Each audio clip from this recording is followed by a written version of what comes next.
A warm welcome to everyone joining us for the NROL 192 mission. We're now less than 30 minutes from the planned liftoff from Vandenberg Space Force Base in California. I'm Stephen Young, and I'll be providing our commentary today. We're broadcasting from the Spaceflight Now News Bureau here at NASA's Kennedy Space Center. Will Robinson Smith is on his way back from the Space Symposium Conference and Exhibition in Colorado and will be back at the commentary mic soon. At this point in the countdown, SpaceX is loading propellants aboard its Falcon 9 rocket for a liftoff scheduled for 5:25 a.m. Pacific Daylight Time, 8:25 a.m. on the East Coast, or 12:25 UTC for our viewers around the world.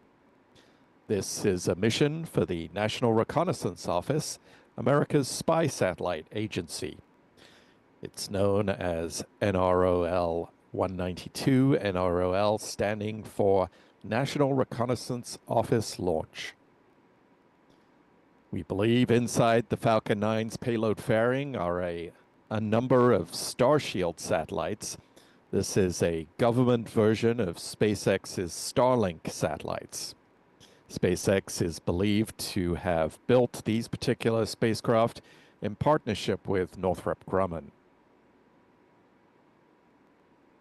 SpaceX is powered by our viewers and members. If you haven't done so already, please hit the like button on this stream, and click subscribe and the notification bell so that you don't miss any of our future coverage. Also, if you can, please share this stream. It helps more people find our coverage and everything else going on with our channel.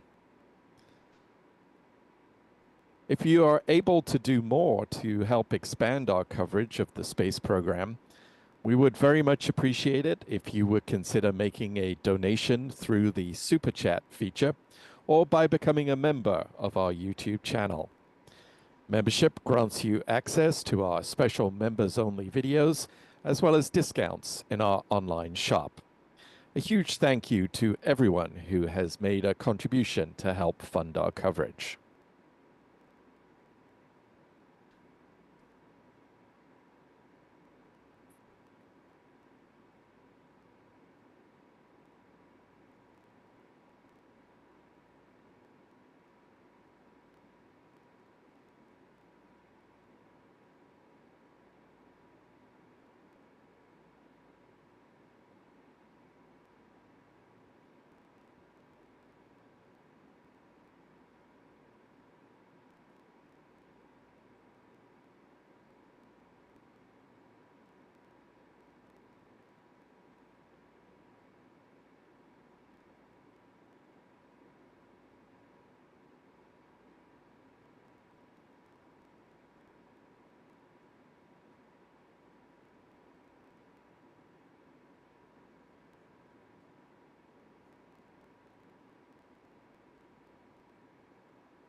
The area around Vandenberg in central California is known for the marine layer, dense fog that builds up along the coastline.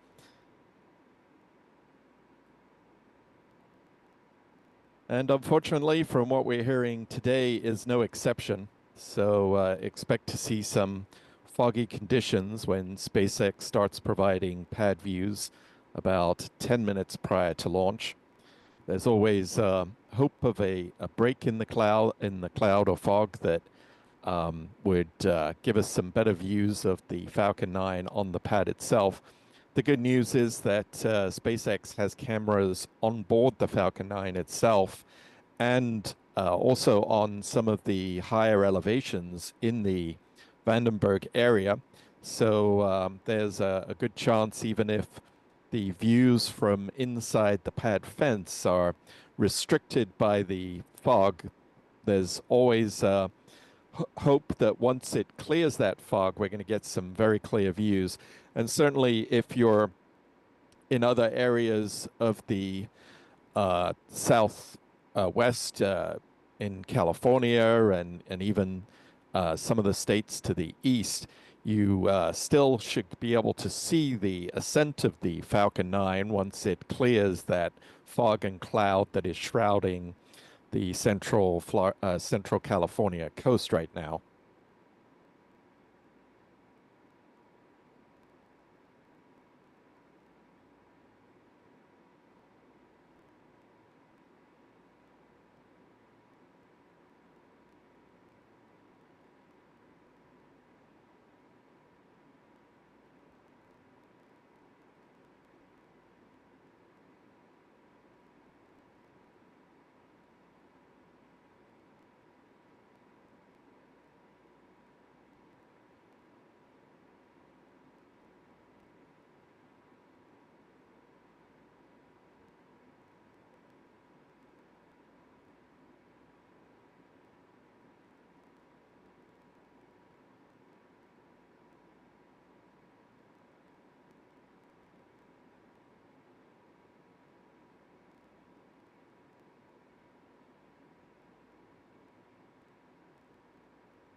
Let's take a look at the countdown timeline for today's launch.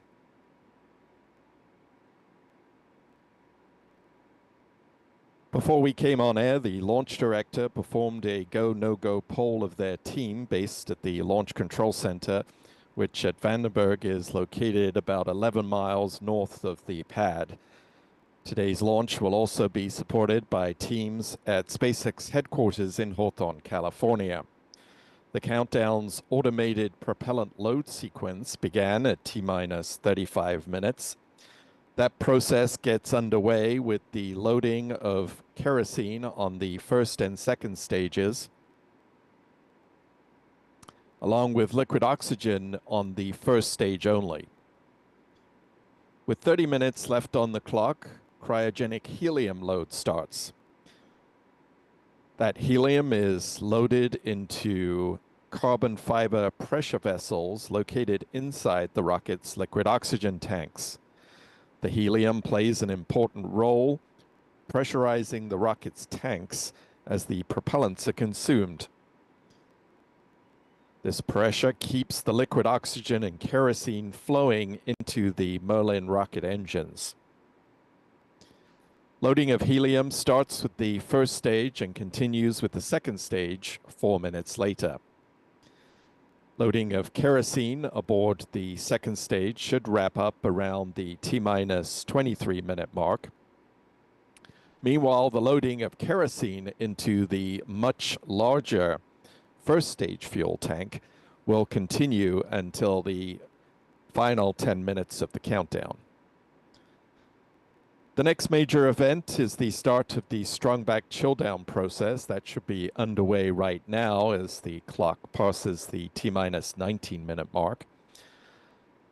The strong-back structure sits alongside the rocket at the launch pad, and it provides a conduit for propellant lines, air conditioning, and power for the second stage and the payload and payload fairing. That structure also supports the Falcon 9 on the launch pad. If we could see the pad right now, we'd see this process clearly visible in the form of the so-called big vent, the Falcon 9 making its own fog. Of course, with the conditions at Vandenberg, perhaps we wouldn't be able to tell the difference between vapors from the vent with the fog that would be in the area as well. But here at the Cape in clear conditions, that's always a spectacular event that we look forward to seeing, as it means the countdown is on track.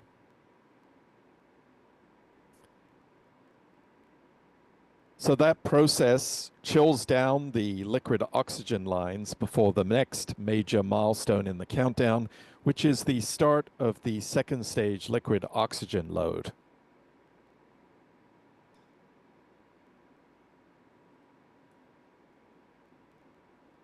The super cold fluid flows through those strong back lines that we spoke about earlier into the second stage. Then at about T-minus 7 minutes, the chill down of the 9 Merlin first stage engines will get underway. During this process, a small amount of liquid oxygen is run through the plumbing and turbo pumps of the engines. That protects those engines from the risk of thermal shock and damage during the startup sequence. About 6 minutes prior to launch, the first stage kerosene tank should be full. And then at T-minus 4.5 minutes, we'll see the strong back begin to retract from the Falcon 9 rocket. Prior to this, the pressure will be increased in the propellant tanks to strengthen the structure of the rocket as it loses that physical support that is provided by the clamp arms on the strong back. The strong back of Vandenberg is a little different from the ones that you may be familiar with at Cape Canaveral and Kennedy Space Center. It reclines to an angle of about 13 degrees at this point in the countdown and remains in that position through the liftoff of the Falcon 9. About 3 minutes prior to liftoff, the first stage liquid oxygen tank should be full. That's followed a minute later by the completion of liquid oxygen load on the second stage. So at this point in the countdown, the Falcon 9 will be fully loaded with 1 million pounds of liquid oxygen and RP-1 rocket-grade kerosene. In the final seconds of the countdown, the control will be handed over from the ground sequencer to the Falcon 9's onboard computers. The propellant tanks will be brought up to flight pressure, and the SpaceX launch director will give their go for liftoff. The engine ignition command is issued at T-minus 3 seconds. If all 9 Merlin 1D engines ignite and are healthy, the flight computer will command hold-down clamps to release the Falcon 9 for liftoff at T0.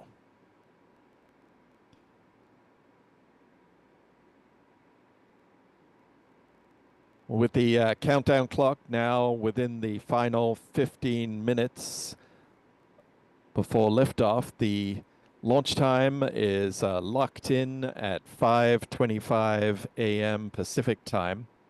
That's 8:25 a.m. for those of you on the East Coast, or 12:25 UTC for our viewers around the world. If for any reason SpaceX is unable to get the Falcon 9 off the pad today, there is a backup opportunity available tomorrow at 5:09 a.m. Pacific Daylight Time.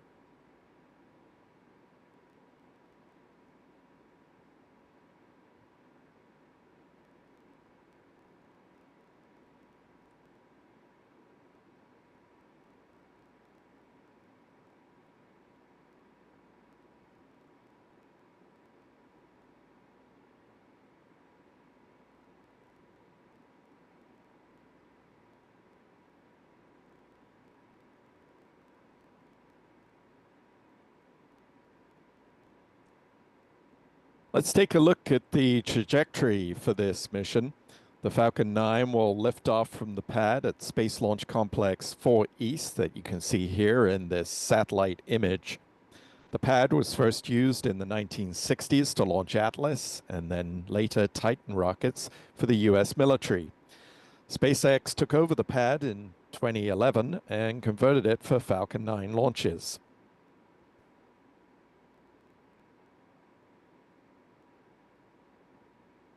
Vandenberg is located on the central coast of California.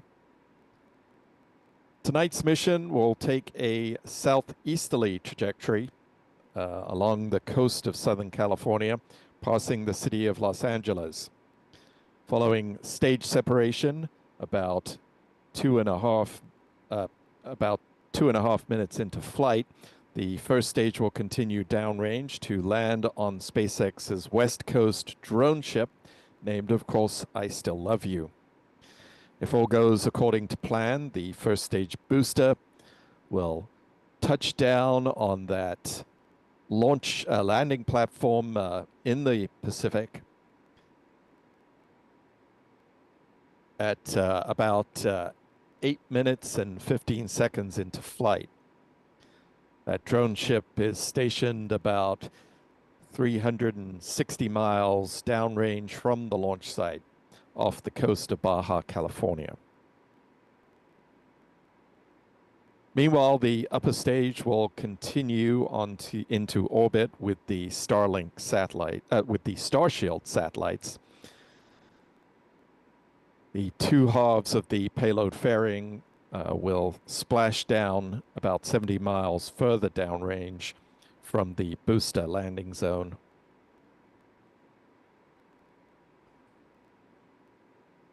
Here's a SpaceX slide that shows that process of the fairing half coming to a gentle touchdown under parachutes, paracels. This saves SpaceX over or around $6 million every launch, not having to manufacture a new set of payload fairings. Those payload fairings will be picked up by a recovery ship and returned to the port of Los Angeles. This view, I believe, was from an East Coast recovery of one of those payload fairing halves.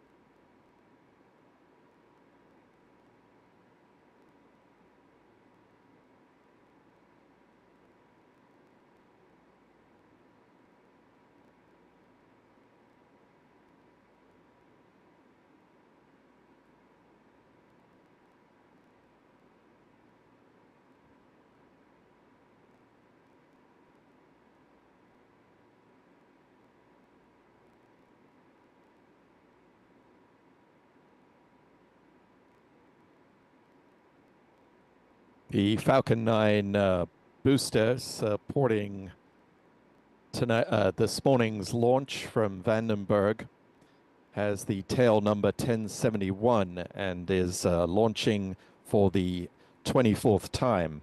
It previously supported 4 missions for the NRO, 3 rideshare missions, and 14 Starlink flights. It's definitely one of SpaceX's frequent flyers. Here's the top boosters. Booster 1067, currently the fleet leader with 26 flights under its belt, due to make its record-breaking 27th flight tomorrow from Cape Canaveral on a Starlink delivery mission. Then we have booster 1063, which has 24 flights. Here's the booster for today's mission. In third position, booster 1071, about to make its 24th flight. Put it in the tied position at second place. It's followed by booster 1069 with 22 flights, and 1076 with 21 missions.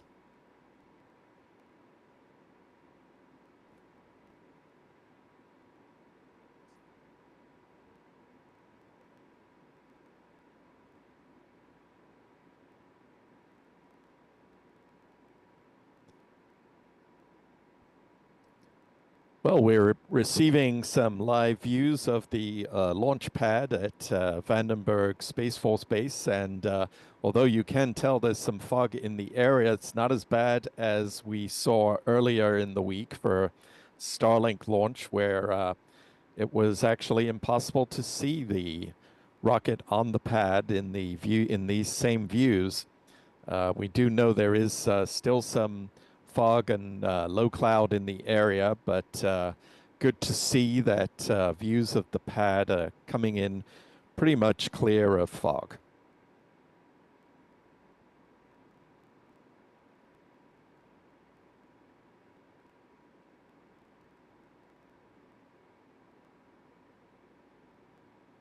We're coming up on the point at which the engine chill will take place. SpaceX reporting everything is on track. Liftoff is scheduled for 8:25 a.m. Pacific time.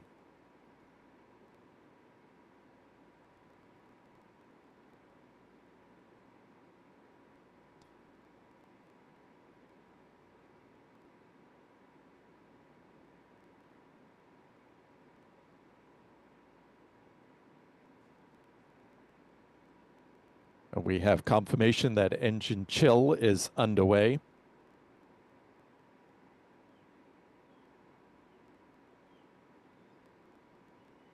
The Falcon 9 stands 70 meters or 229 feet tall and has a diameter of 3.66 meters or 12 feet.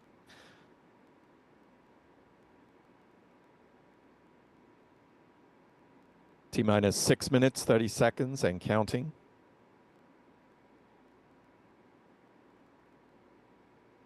SpaceX now showing examples of the landing of a Falcon 9 booster. And we've got confirmation that the loading of kerosene aboard the first stage of the Falcon 9 rocket is now complete. Today's particular Falcon 9 will be landing on the drone ship, Of Course I Still Love You, in the Pacific Ocean.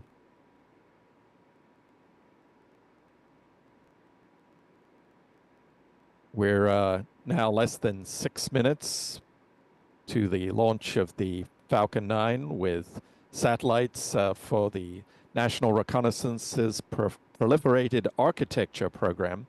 These are Starshield satellites, a modified version of the Starlink satellites that SpaceX uses to provide internet service around the world. In the case of the NRO, these satellites are used for reconnaissance, obviously, for both for visual observing of targets on the ground and electronic eavesdropping, potentially. We don't exactly know what mission the satellites perform or how many satellites are on board, although after the launch, we will get tracking data that will reveal the number of satellites that were deployed. And we're hearing from SpaceX that they are starting the process of retracting the strongback. The clamps at the top of that structure should be opening up.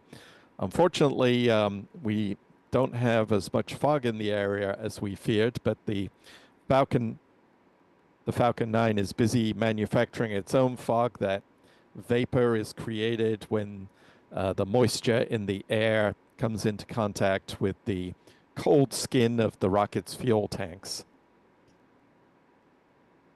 We should start to see the strongback structure move back to that launch position of 13 degrees.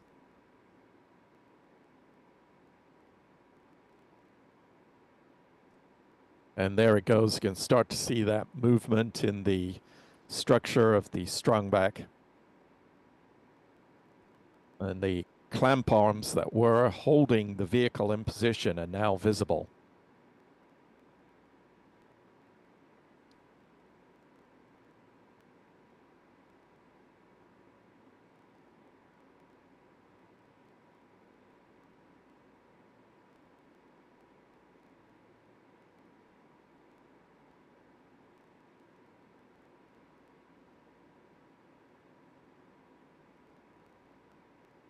Coming up on T-minus 3 minutes.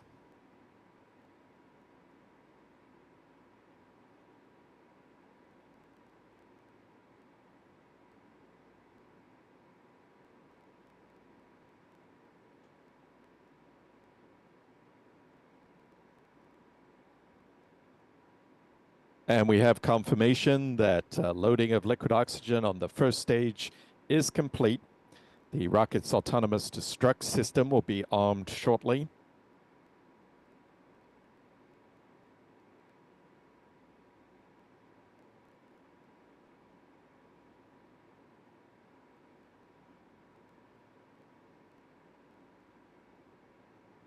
Now 2.5 minutes to the launch of the Falcon 9.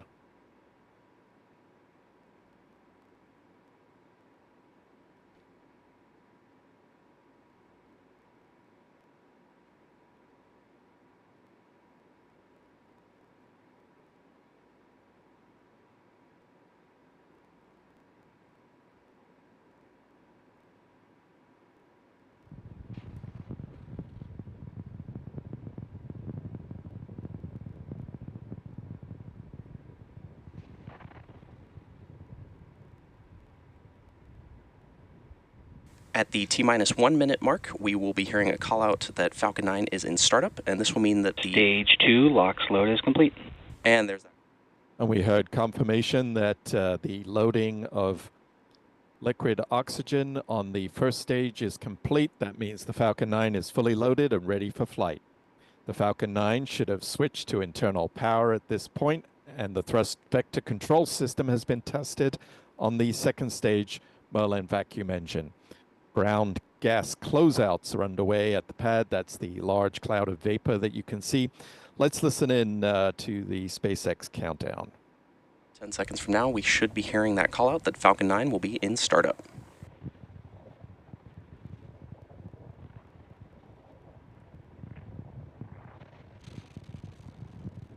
Falcon 9 is in startup. And great call out there. We're just waiting for the launch director to give the final go for today's mission.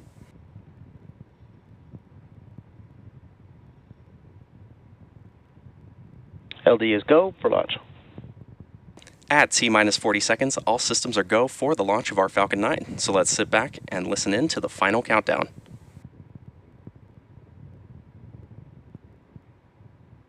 T-minus 30 seconds.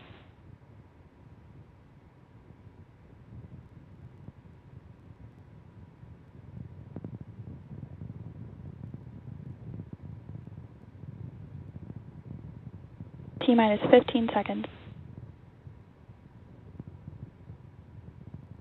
10, 9, 8, 7, 6, 5, 4, 3, 2, 1. Ignition. Liftoff of the Falcon 9. Go SpaceX, go NROL 192.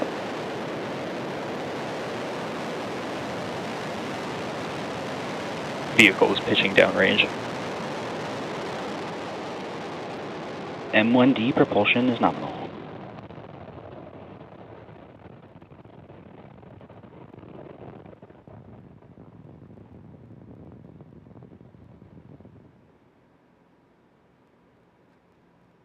At T plus 30 seconds and counting, Falcon 9 has successfully lifted off from Slick 4E at Vandenberg Space Force Base in California.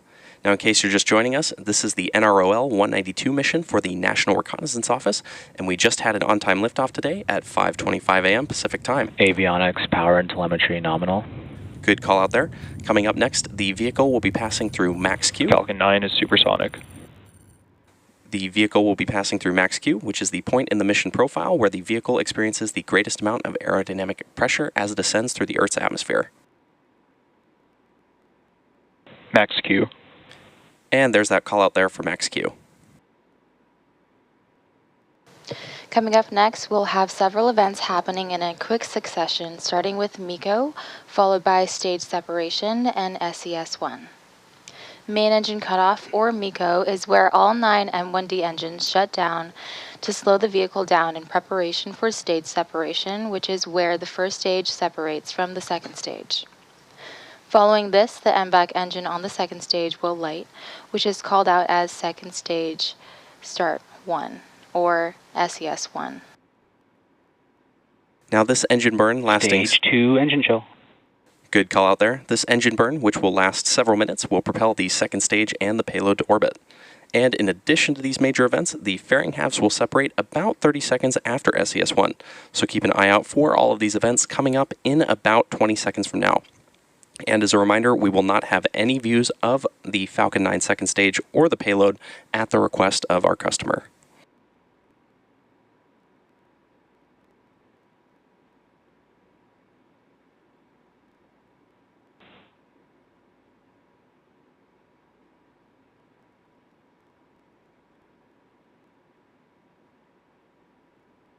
MECO? Stage separation confirmed. Stage 2 startup. And a good series of back-to-back callouts there, which began with MECO, stage separation, and SES-1. Coming up shortly, we should hear a callout for fairing separation, but as a reminder, we will not be showing it on screen. Both payload and fairing have supporting... Fairing separation confirmed. Good call out.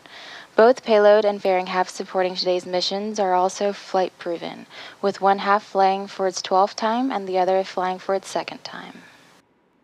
And we'll be attempting to retrieve these fairing halves again today once they fall back to Earth with our recovery vessel, Go Beyond. We're currently at T plus 3 minutes and 20 seconds into today's mission.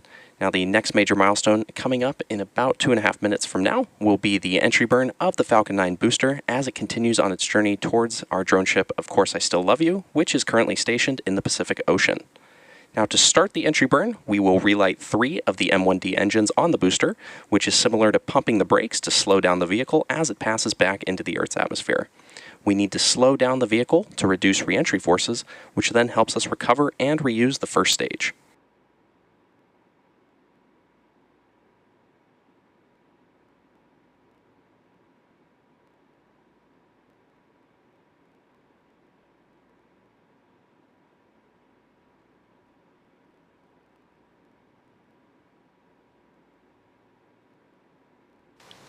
During the entry burn, Falcon 9 is decelerating by firing its Merlin engines, but it's still moving really fast. This causes the vehicle to fly through Merlin's exhaust gases, also known as the rocket's plume, which deposits a layer of soot on the vehicle's surface. That soot comes from the carbon-based fuel that Falcon 9 uses, which with each flight, the soot builds up a little more on the outside of the vehicle. Reusability is key to lowering the cost of spaceflight, which enables more investments in critical space infrastructure. The Falcon 9's first stage that is supporting today's mission is performing this entry burn for the 24th time today. The payloads fairings supporting today's missions were also flight proven. Again, first one flying for its 12th time and the other for its 2nd. Now we should be hearing that call out for the Falcon 9 first stage entry burn in just under a minute from now.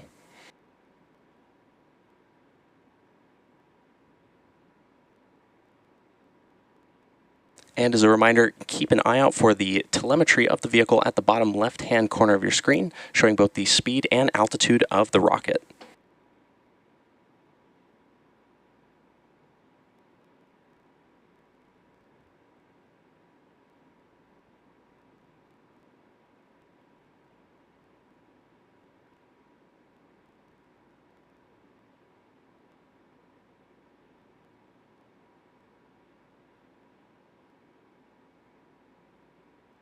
We should be hearing that call out for the Falcon 9 first stage entry burn in just a few moments from now.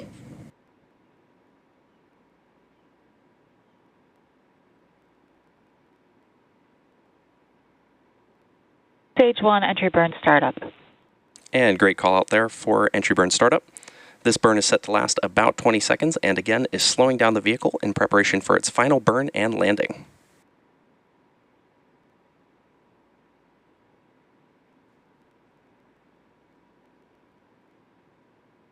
Entry burn shutdown. Another good call out there for entry burn shutdown. Coming up next will be the first stage landing burn, which will start about a minute from now. The Merlin engines on the Falcon 9 first stage are optimized for sea level, and these achieve 190,000 pounds of thrust each during ascent and descent. Stage 1 FTS has saved. Good call out there. At liftoff, Falcon 9's first stage has thrust greater than 5 747 airplanes at full power. Now, the 10th engine on our rocket stack, the MVAC engine, located on the second stage, possesses a much wider nozzle and is optimized to 220,500 pounds of thrust in vacuum.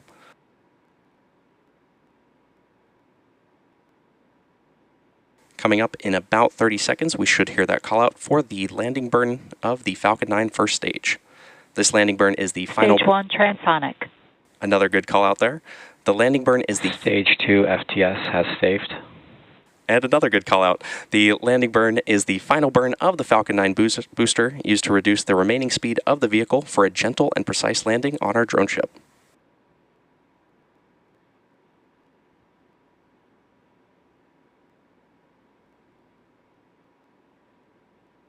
Stage 2 is in terminal guidance. Stage 1 landing burn. Good call out for landing burn start. We are now waiting for Falcon 9 to land on our drone ship Of Course I Still Love You, which is stationed in the Pacific Ocean. Landing leg deployed.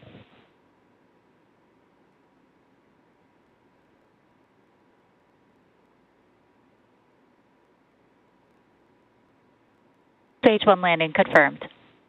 And there you heard a call out for a successful landing of our Falcon 9 rocket. This was the 24th launch and landing of the first stage.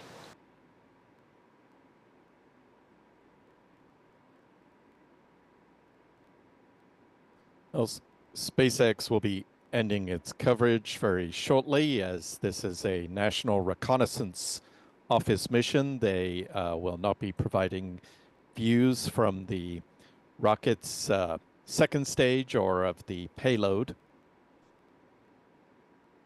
We have just heard a call that the second stage has entered a nominal parking orbit for this mission. The trajectory and mission milestones for this particular flight very closely match those of a Starlink mission, not surprising, given the Starshield satellites are a variant of the Starlink spacecraft. So we would anticipate that the deployment of those satellites would come around the 1 hour mark after launch. There is a short 1 second burn of the second stage Merlin vacuum engine planned for 52 minutes, 25 seconds into flight. That will circularize the orbit before the deployment of those Starshield satellites. So as far as the mission of the first stage booster, which is making its 24th flight, that is complete, but the mission of the second stage continues. For those of you who've been with us overnight and the night before, you will know that SpaceX is trying to launch its Starlink 12-17 mission from the Kennedy Space Center. Here's a view from our location at the press site showing the Falcon 9 on the pad.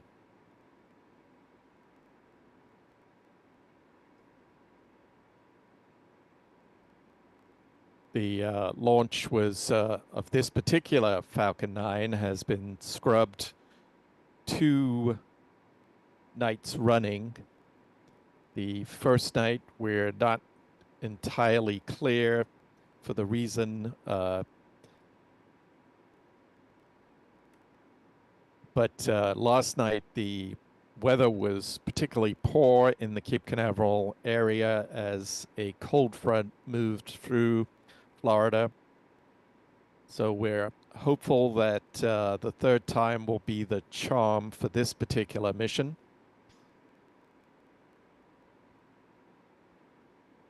Liftoff from pad 39A is scheduled for 12:53 p.m. Eastern Time.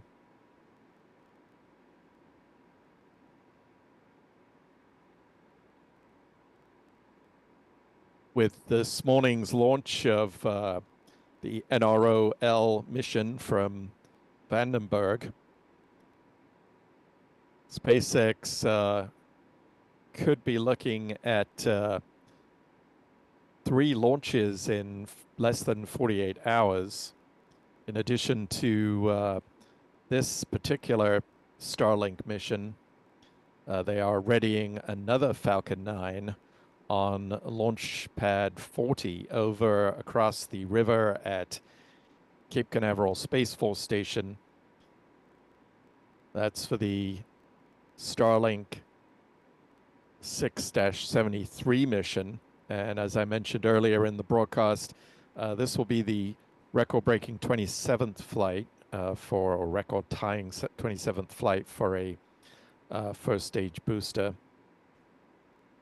So 3 launches on tap this weekend, 1 already under our belts, and 2 more hopefully to come.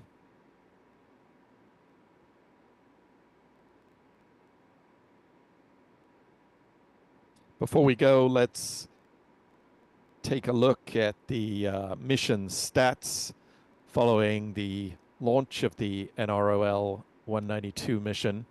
This was the 24th flight of Falcon 9 booster 1071, the 458th Falcon 9 launch to date. It was the 41st Falcon 9 launch of the year, the 399th Falcon booster reflight,